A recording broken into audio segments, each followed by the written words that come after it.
Hello students, स्वागत है आप सभी का हमारे चैनल में जिसका नाम है नीट लार्वल्स। हेलो एवरीवन, आज हमारी टॉपिक ऑफ कंसर्न है मेटाबॉलिज्म ऑफ नाइट्रोजन। उससे पहले हम कुछ छोटी छोटी टॉपिक्स कंप्लीट करते हैं। उसके बाद स्पेसिफिकली हम बात करेंगे नाइट्रोजन साइकिल के बारे में, which is one of the topic which is included in the metabolism of nitrogen. तो सबसे पहले स्टार्ट करते हैं mechanism of absorption of elements. ठीक है, हमने ये तो देख लिया कि प्लांट की बॉडी के लिए बहुत सारे ऐसे एलिमेंट हैं जो macronutrient as well as micronutrients का काम करते हैं। बट प्लांट की बॉडी में ये सारे एलिमेंट्स पहुंचते कैसे हैं, राइट? मतलब इनको प्लांट एब्सॉर्ब कैसे करता है फ्रॉम सॉइल।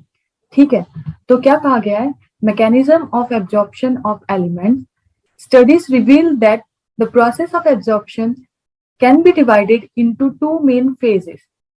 ठीक है, मतलब एब्जॉर्प्शन के प्रोसेस को हम दो तरह से डिवाइड कर सकते हैं, first phase and second phase. ठीक है, first phase an initial rapid uptake of ions into the free space or outer space of the cell.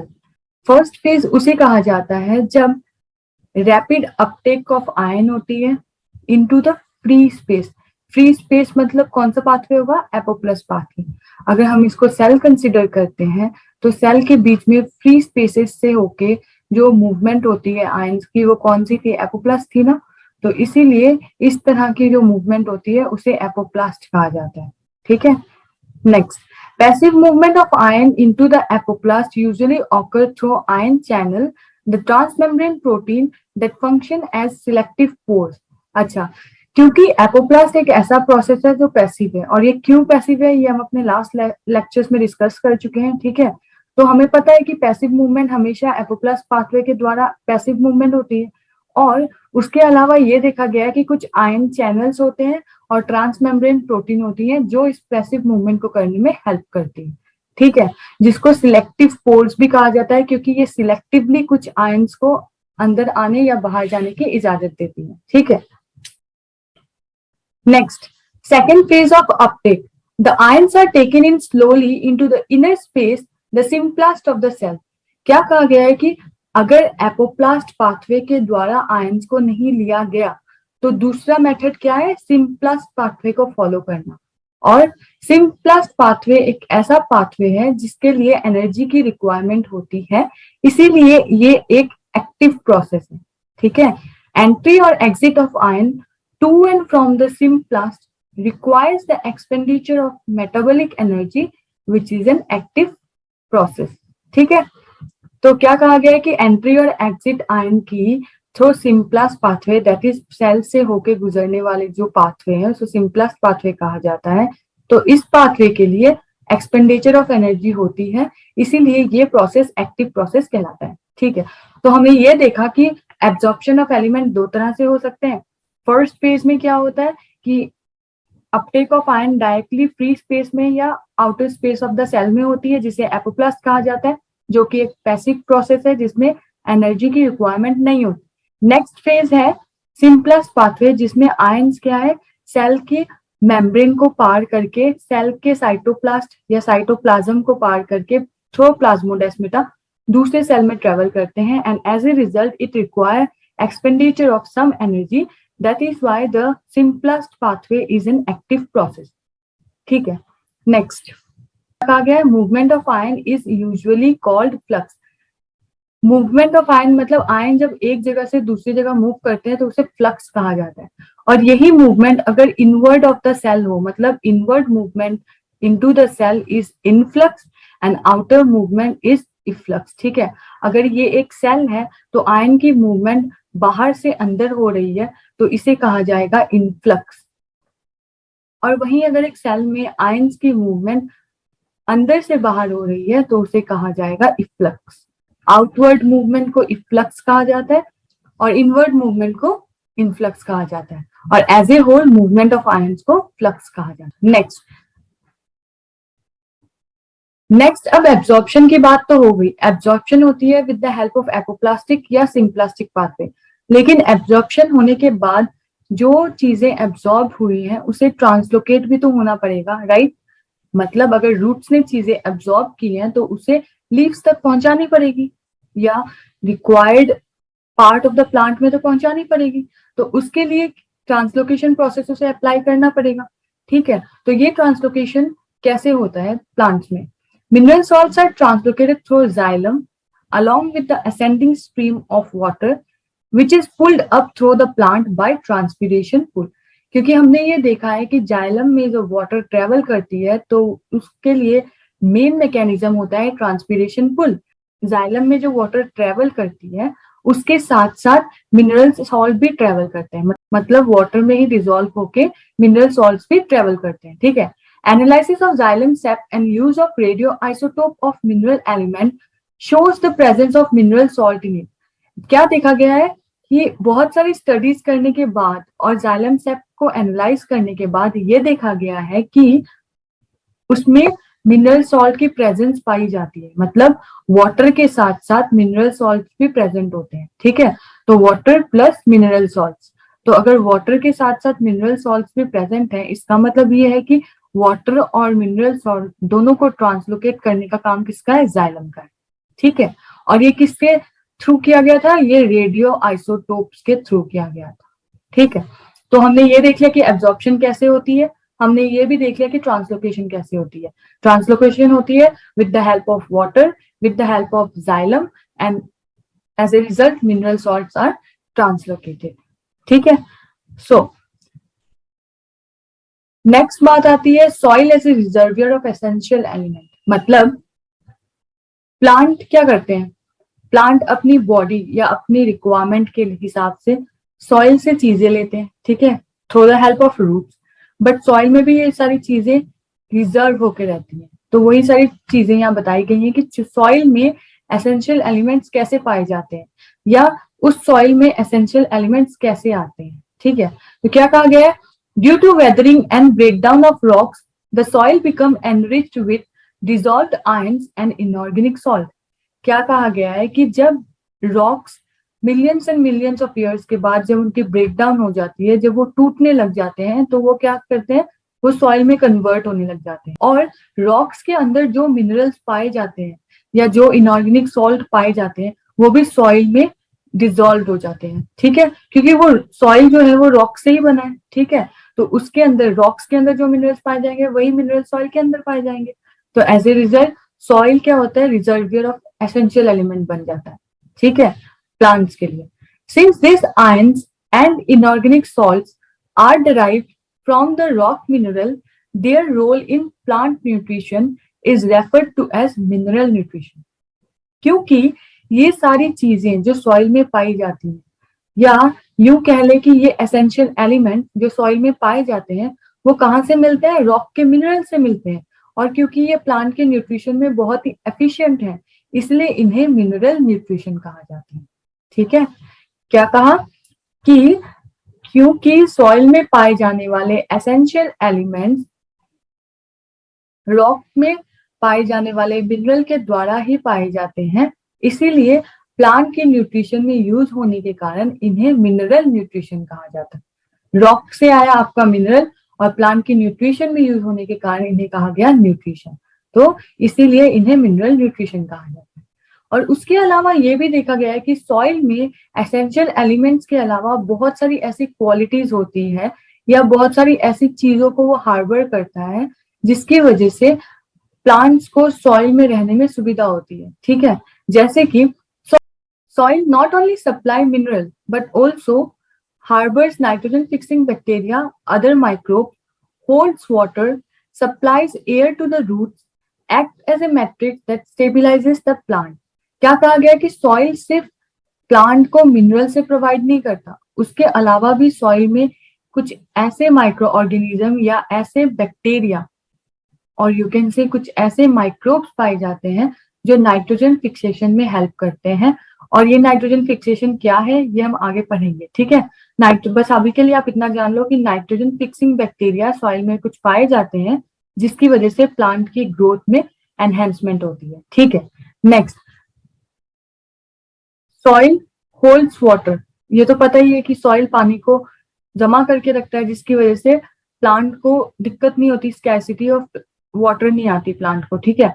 उसके अलावा ये एयर भी सप्लाई करता है रूट्स को। उसके अलावा as a matrix stabilizes the plant.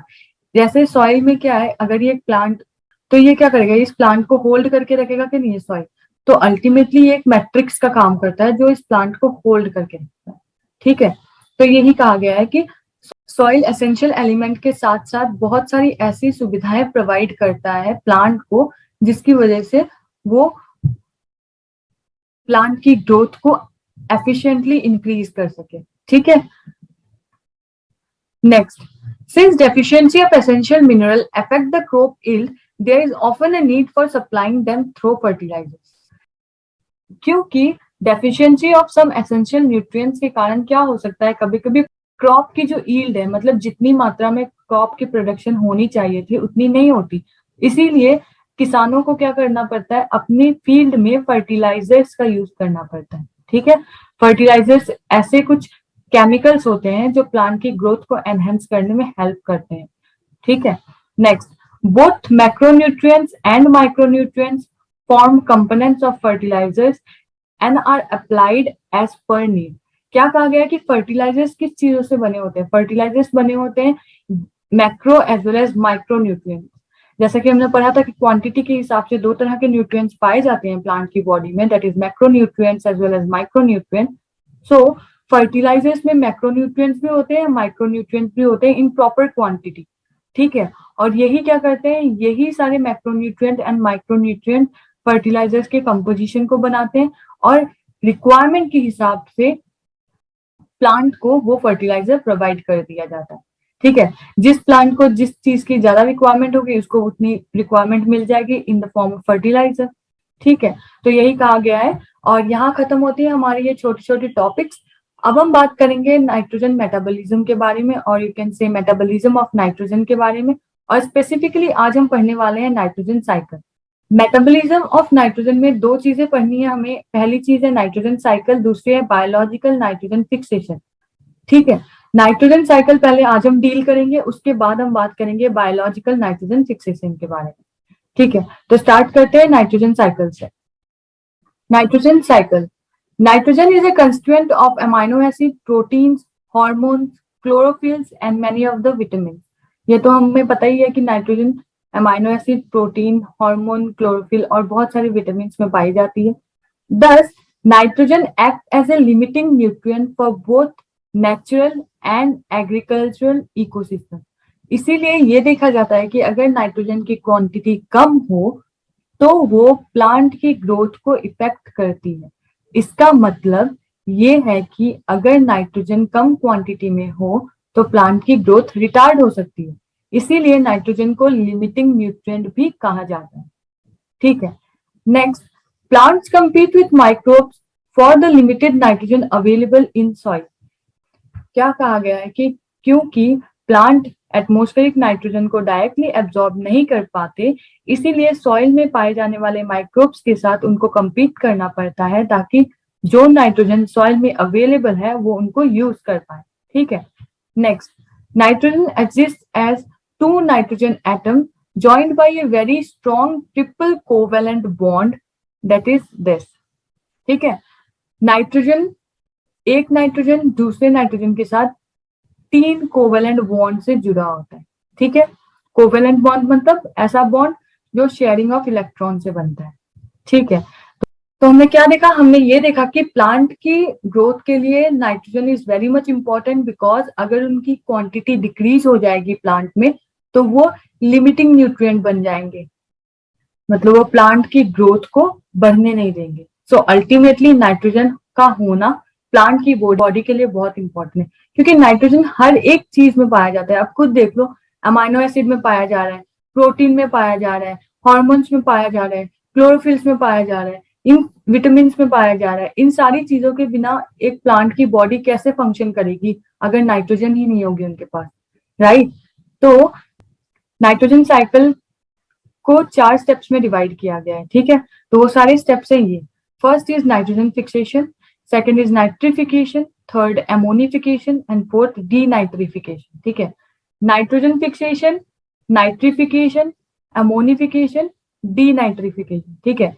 ये सारी चीजें क्या है, पहले हम इनको डील कर लेते हैं, उसके बाद हम एक डायग्रामेटिक व्यू लेंगे और उसके बाद हम जाएंगे अपने मेन जो थ्योरी पार्ट है उसमें। अब नाइट्रोजन फिक्सेशन का मतलब क्या होता है, ठीक है, ये है फॉर्म जिसमें चेंजेस होती है, ये है वो सारे माइक्रो ऑर्गेनिज्म जो हेल्प करते हैं इन सारे प्रोसेस में, ठीक है। सो पहला प्रोसेस हमने कहा कि नाइट्रोजन फिक्सेशन है। नाइट्रोजन फिक्सेशन मतलब क्योंकि हमें ये पता है कि एटमॉस्फेयर में nitrogen in the form of N2 पाया जाता है, राइट। तो नाइट्रोजन फिक्सेशन का मतलब होता है N2 को NH3 दैट इज अमोनिया में कन्वर्ट करना, ठीक है। N2 को NH3 में कन्वर्ट करना या NH4 प्लस आयन में कन्वर्ट करना दैट इज अमोनियम आयन, ठीक है। इसी प्रोसेस को क्या कहा जाता है, नाइट्रोजन फिक्सेशन। और ये कौन से माइक्रो ऑर्गेनिज्म करते हैं, कुछ एग्जाम्पल दिए गए हैं दैट इज एजोटोबैक्टर, बेजोरिंकिया, रोडोस्पाइरलम, बैसिलस, ठीक है। ये सारे जो ऑर्गेनिजम्स हैं ये हेल्प करते हैं नाइट्रोजन फिक्सेशन में, ठीक है। ये हो गया हमारा फर्स्ट स्टेप। तो नाइट्रोजन फिक्सेशन से हमें क्या मिला, नाइट्रोजन से फिक्सेशन से हमें मिला अमोनिया और ये अमोनियम आयन, ठीक है। तो नेक्स्ट स्टेप में क्या होगा, नेक्स्ट स्टेप में इस अमोनिया के साथ ही कुछ होगा, राइट। तो नेक्स्ट स्टेप होता है नाइट्रिफिकेशन। अब नाइट्रिफिकेशन में क्या होता है, ये जो अमोनिया जो हमें नाइट्रोजन फिक्सेशन में मिला था ना, वो कन्वर्ट हो जाता है नाइट्रेट में। नाइट्रेट मीन्स NO3 माइनस, ठीक है। और इसके बीच में भी दो स्टेप है। अमोनिया पहले कन्वर्ट होता है नाइट्राइट में, फिर ये जो नाइट्राइट है ये कन्वर्ट होता है नाइट्रेट में, ठीक है। नाइट्रोसोमोनस एंड और नाइट्रोकोकस ये दो ऐसे माइक्रो ऑर्गेनिज्म हैं जो अमोनिया को नाइट्राइट में कन्वर्ट करते हैं, और नाइट्रोबैक्टर एक ऐसा माइक्रो ऑर्गेनिज्म है जो नाइट्राइट को नाइट्रेट में कन्वर्ट करता है। क्यों, क्योंकि प्लांट नाइट्रेट फॉर्म में ही नाइट्रोजन को एक्सेप्ट कर सकती है, ठीक है। नेक्स्ट है अमोनिफिकेशन। अब अमोनिफिकेशन में क्या होगा, अमोनिफिकेशन ये एक मिडिल प्रोसेस है, ये ना इसका लिंक है प्लांट की बॉडी के साथ, ठीक है। तो अमोनिफिकेशन में ये देखा जाता है कि प्रोटीन अमोनिया में कन्वर्ट हो जाते हैं। अब ये कैसे कन्वर्ट होते हैं, ये जब हम डायग्राम पढ़ेंगे तब हम इसको डिस्कस करेंगे, ठीक है। प्रोटीन अमोनिया में कन्वर्ट हो जाते हैं और इसके एग्जाम्पल्स हैं ऐसे माइक्रोब जो अमोनिफिकेशन करने में हेल्प करते हैं, उनके एग्जाम्पल हैं बैसिलस रेमोसस एंड बैसिलस वल्गेरिस, ठीक है। तो ये दो ऐसे माइक्रो ऑर्गेनिज्म हैं जो अमोनिफिकेशन करने में हेल्प करते हैं। नेक्स्ट स्टेप है डीनाइट्रिफिकेशन, ठीक है। और नेक्स्ट स्टेप में क्या होता है, ये जो NO3 माइनस है ये कन्वर्ट हो जाएगा फिर से नाइट्रोजन में, ठीक है, विच इज एटमोस्फेरिक नाइट्रोजन, ठीक है। तो ये कन्वर्ट हो जाएगा फिर से इसमें। तो अल्टीमेटली ये साइकिल ऐसे ही चलता रहेगा। क्या होगा, पहले नाइट्रोजन कन्वर्ट होगा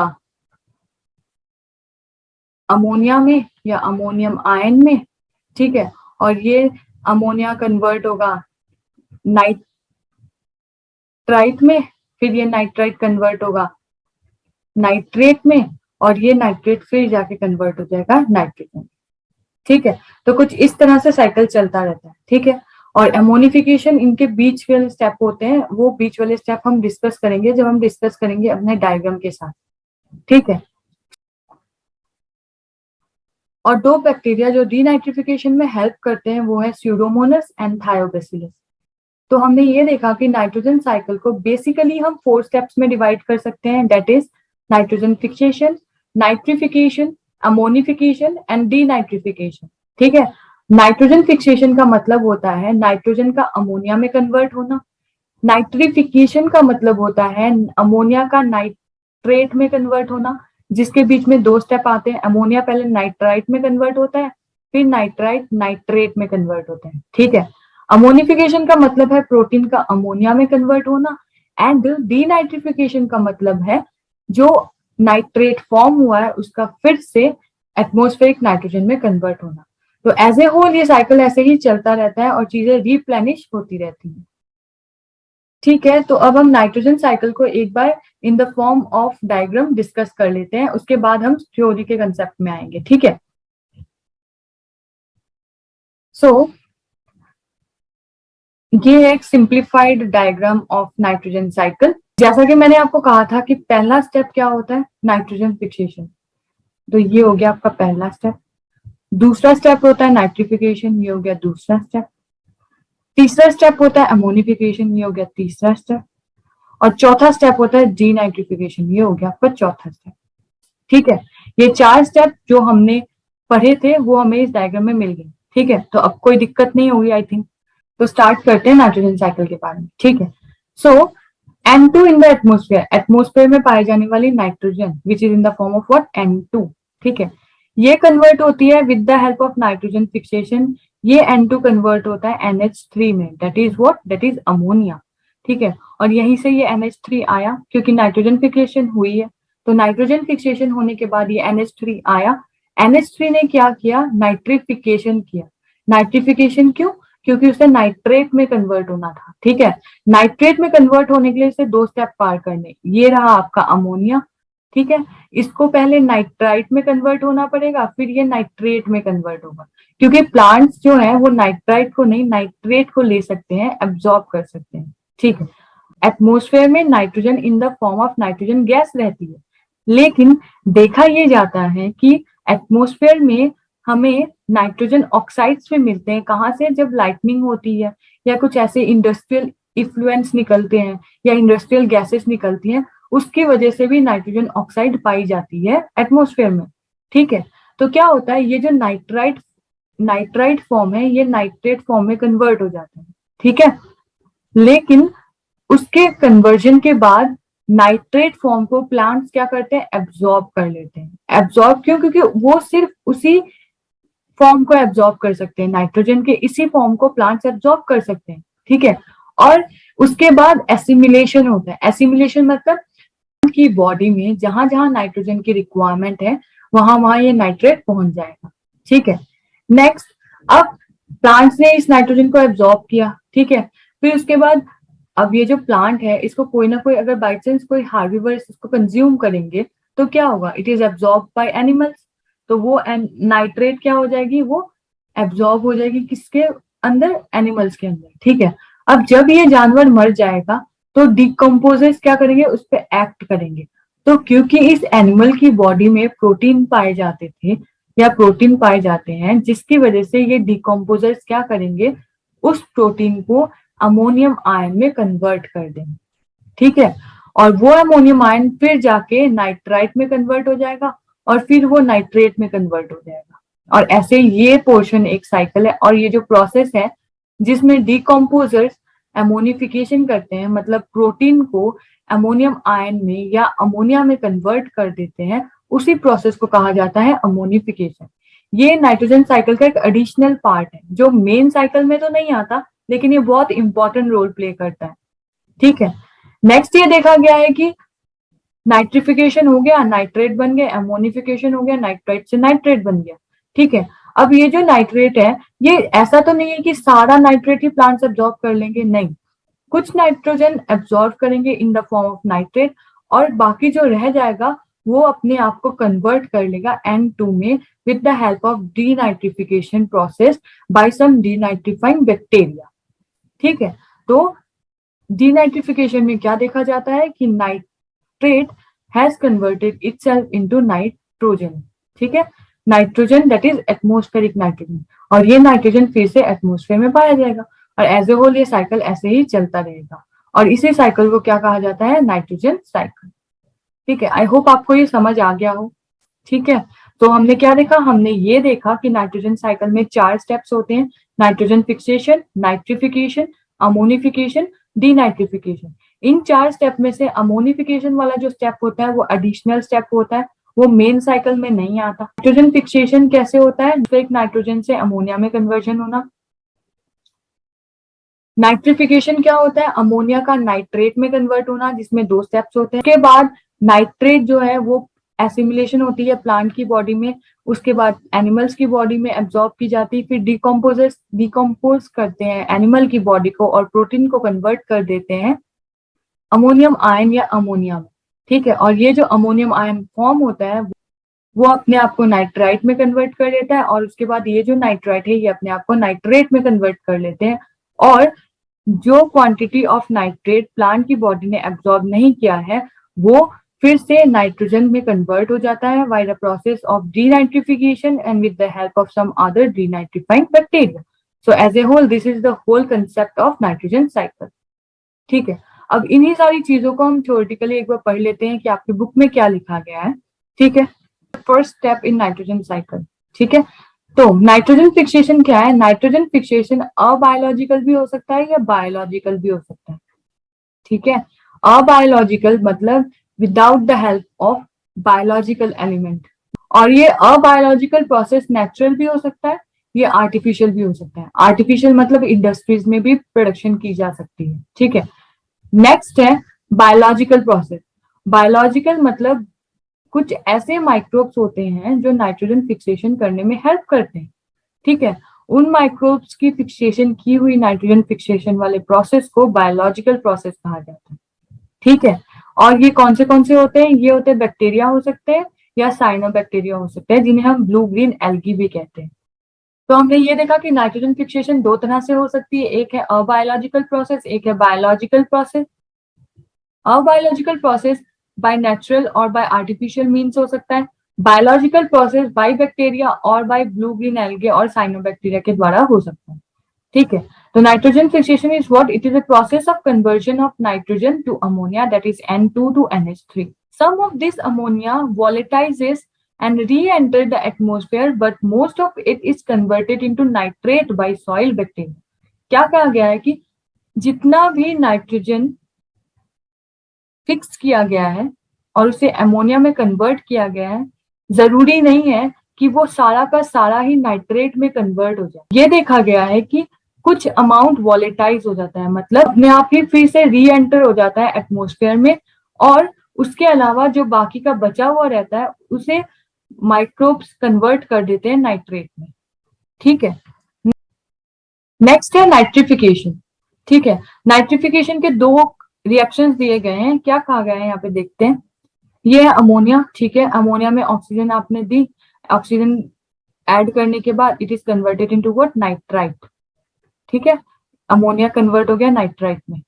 ठीक है, उसके अलावा दो हाइड्रोजन आयन निकले और दो वाटर मॉलिक्यूल। ठीक है, अब ये जो नाइट्रेट कन्वर्ट हुआ है ये फिर से ऑक्सीजन के साथ रिएक्ट करके नाइट्रेट में बदल जाएगा। ठीक है, तो अल्टीमेटली क्या हुआ? अल्टीमेटली अमोनिया से नाइट्रेट की प्रोडक्शन हुई कि नहीं? तो इसीलिए इस प्रोसेस को नाइट्रिफिकेशन कहा जाता है। ठीक है, so ammonia is first oxidised to nitrite by the bacteria Nitrosomonas and or Nitrococcus, and nitrite is further oxidized to nitrate with the help of the bacterium Nitrobacter. क्या कहा गया है कि नाइट्रिफिकेशन एक ऐसा प्रोसेस है जहां अमोनिया पहले नाइट्राइट में कन्वर्ट होता है with the help of bacteria Nitrosomonas and Nitrococcus, and nitrite further convert हो जाते हैं नाइट्रेट में with the help of the bacterium Nitrobacter. ठीक है, नेक्स्ट, नाइट्रीफाइंग बैक्टीरिया आर कीमोऑटोट्रॉप्स। कीमोऑटोट्रॉप का मतलब होता है ऐसे ऑटोट्रॉपिक बैक्टीरिया जो केमिकल रिएक्शन करके एनर्जी प्रोड्यूस करते हैं। ठीक है, क्योंकि हमने देखा कि नाइट्रिफिकेशन में क्या हो रहा है? नाइट्रिफिकेशन में ये केमिकल रिएक्शंस हो रहे हैं। ठीक है, तो इसीलिए ये जो बैक्टीरिया है, जो नाइट्रीफाइंग बैक्टीरिया, नाइट्रोसोमोनस हो गया, नाइट्रोकोकस हो गया, नाइट्रोबैक्टर हो गया, ये सब क्या है? ये कीमोऑटोट्रॉप, मतलब these are the kind of organism which carry out chemical reaction and produce energy for themself, और you can say obtain their energy from the chemical reaction. ठीक है, अब in nature, lightning and ultraviolet radiation provide enough energy to convert nitrogen to nitrogen oxides. जैसा कि हमने ये diagram में देखा था कि नाइट्रोजन फिक्सेशन बाय लाइटनिंग, मतलब नाइट्रोजन को नाइट्राइट और नाइट्रेट में भी कन्वर्ट किया जाता है बाय लाइटनिंग।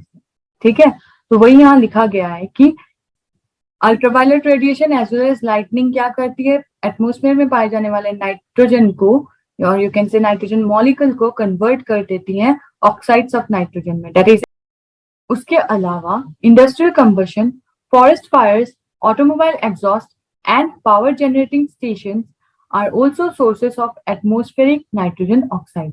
क्या कहा गया है कि उसके अलावा इंडस्ट्रियल कंबशन, इंडस्ट्रियल से जो गैसेस निकलती हैं, फॉरेस्ट फायर जो होती है, और ऑटोमोबाइल से जो एग्जॉस्ट निकलता है, और power generating station, electricity generating या पावर जनरेटिंग स्टेशन जो होते हैं उनसे भी नाइट्रोजन ऑक्साइड निकलता है। ठीक है, so the nitrate thus formed is absorbed by plant and is transported to the leaves. और नाइट्रिफिकेशन से जो नाइट्रेट बनता है उसे प्लांट्स एब्जॉर्ब कर लेते हैं और कहाँ भेज देते हैं, लीव्स में भेज देते हैं। क्यों? क्योंकि in leaves it is reduced to form ammonia that finally form the amine group of amino acid. क्या कहा गया है कि लीव्स में जो नाइट्रेट होते हैं वो कन्वर्ट हो जाते हैं अमोनिया में, दैट इज NH3 में। ठीक है, और ये जो अमोनिया है ये क्या करता है, ये फॉर्म करता है अमाइन ग्रुप। ठीक है, और ये जो अमाइन ग्रुप है ये मेजर कंस्टिट्यूएंट है अमाइनो एसिड्स का। ठीक है, और इसीलिए हम ये कह सकते हैं कि बगैर नाइट्रोजन या नाइट्रोजन के बिना scarcity of nitrogen will lead to deformation of protein. ठीक है, और यू कैन से प्रोटीन बनेगा ही नहीं, तो प्रोटीन ही नहीं होगा अगर प्लांट की बॉडी में, तो how they will carry out all the function properly. ठीक है, तो अल्टीमेटली ये देखा जाता है कि nitrogen is very essential, and since plant in the form of ammonia nitrogen को एब्जॉर्ब नहीं कर पाते, इसलिए उन्हें पहले कन्वर्ट करना पड़ता है नाइट्रोजन को नाइट्रेट में। ठीक है, नेक्स्ट आता है अमोनिफिकेशन। अमोनिफिकेशन का मतलब क्या होता है? अमोनिफिकेशन का मतलब होता है decomposition of organic nitrogen of dead plants and animal into ammonia is called ammonification. मतलब प्लांट्स और एनिमल्स जब मर जाते हैं तो उसके ऊपर डिकम्पोजर्स अपना काम करते हैं। जैसे आपने देखा होगा ना, जब एक प्लांट मर जाता है थोड़े दिनों के बाद आपको देखने को मिलेगा कि वो प्लांट ना सड़ने लग गया, और ये सड़ने का काम कौन कराता है? ये सड़ने का काम करवाता है डिकम्पोजर। ये डिकम्पोजर्स क्या करते हैं? नाइट्रोजन को कन्वर्ट कर देते हैं अमोनिया में। जो नाइट्रोजन डेड प्लांट्स और एनिमल्स की बॉडी में पाई जाती है उसको अमोनिया में कन्वर्ट कर देते हैं, और इसी प्रोसेस को कहा जाता है अमोनिफिकेशन। ठीक है, फोर्थ स्टेप है नाइट्रोजन साइकिल का डीनाइट्रिफिकेशन। इसमें क्या देखा जाता है? The nitrate present in the soil is reduced to nitrogen by the process of denitrification. जो नाइट्रेट सॉइल में ऑलरेडी प्रेजेंट है वो क्या होता है, वो रिड्यूस हो जाता है किसमें? नाइट्रोजन में। और इस प्रोसेस को क्या कहा जाता है? डीनाइट्रिफिकेशन कहा जाता है। और ये प्रोसेस कौन से बैक्टीरिया करते हैं? ये प्रोसेस करते हैं स्यूडोमोनास एंड थायोबैसिलस नाम के दो बैक्टीरिया डीनाइट्रिफिकेशन प्रोसेस को कैरी आउट करते हैं। सो अल्टीमेटली ये देखा जाता है कि प्लांट के जो नाइट्रोजन साइकिल होते हैं उसमें 4 स्टेप होते हैं। पहला नाइट्रोजन फिक्सेशन, दूसरा होता है नाइट्रिफिकेशन, तीसरा होता है अमोनिफिकेशन, और चौथा होता है डीनाइट्रिफिकेशन। ठीक है, सो आई होप आपको ये सारी चीजें क्लियर हो गई होंगी कि नाइट्रोजन फिक्सेशन क्या है, नाइट्रिफिकेशन क्या है, अमोनिफिकेशन क्या है, डीनाइट्रिफिकेशन क्या है। इसके साथ साथ आपको जो नाम दिए गए हैं माइक्रोब्स के वो भी आपको याद रखने हैं। ठीक है, और एक क्वेश्चन जो आपके मन में अराइज हुआ होगा कि हालांकि अमोनिया प्रेजेंट है, ठीक है, इन नाइट्रोजन साइकिल अमोनिया बनती है, लेकिन प्लांट उसको एब्जॉर्ब क्यों नहीं करते? क्योंकि एब्जॉर्ब करने के लिए जैसे हमने देखा कि एक पर्टिकुलर प्रोसेस होता है, राइट, कि मैकेनिज्म ऑफ एब्जॉर्प्शन में हमने ये पढ़ा था कि वाटर के साथ डिसॉल्व होके ही एलिमेंट जाते हैं प्लांट की बॉडी तक पहुंचते हैं। ठीक है, तो उस एब्जॉर्प्शन के लिए वाटर में डिसॉल्व होने वाले सब्सटेंसेस होने पड़ेंगे। ठीक है, therefore the nitrates are dissolved in water and absorbed through the roots by plant। मतलब ये देखा गया है कि नाइट्रेट के फॉर्म में जो नाइट्रोजन है वो वाटर में डिसॉल्व हो जाता है और प्लांट्स उसको एब्जॉर्ब कर पाते हैं। हालांकि कुछ प्लांट्स ऐसे भी देखे गए हैं जो नाइट्रोजन को इन द फॉर्म ऑफ अमोनिया भी एब्जॉर्ब कर सकते हैं। सो आई होप आपको नाइट्रोजन साइकिल क्या है ये समझ आ गया होगा। क्यों प्लांट सिर्फ नाइट्रेट के फॉर्म में ही नाइट्रोजन को लेते हैं वो भी समझ आ गया होगा, और नाइट्रोजन साइकिल के जो 4 स्टेप्स हैं वो भी समझ आ गए। तो आई होप आपको ये सब कुछ समझ आ गया हो। तो thank you. Thank you students. अगर आपको ये वीडियो पसंद आई है तो वीडियो को लाइक कीजिए एंड चैनल को सब्सक्राइब कीजिए।